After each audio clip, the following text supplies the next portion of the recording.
তোমাদেরকে অসংখ্য ধন্যবাদ এরকম একটা সুন্দর মুহূর্ত আমাদেরকে উপহার দেওয়ার জন্য।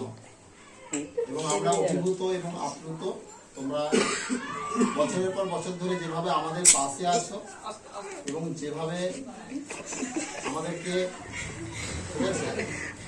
তোমরা ভালোবাসা, শ্রদ্ধা সবকিছু দিয়ে অনুপ্রেরণা দান করছো, যেভাবে আমরা আশা রাখবো আগামী দিনেও তোমরা এইভাবে আমাদের পাশে থাকবে।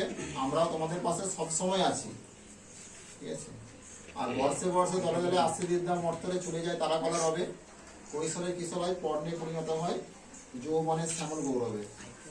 একদিন হয়তো তোমরা এখান থেকে বেরিয়ে যাবে, কিন্তু আবার পরবর্তী প্রজন্ম আসবে, আবার পরবর্তী এইভাবে একের পর এক কি হবে, এই যাওয়া আসার খেলা চলতেই থাকবে।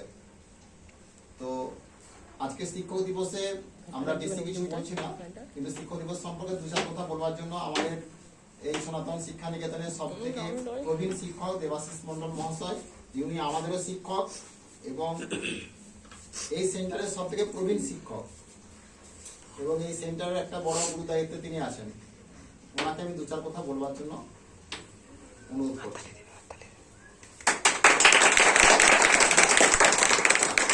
বক্তৃতা দেওয়ার আগে হাতটা দিলে আমি আর কি বক্তৃতা দেবো। আজ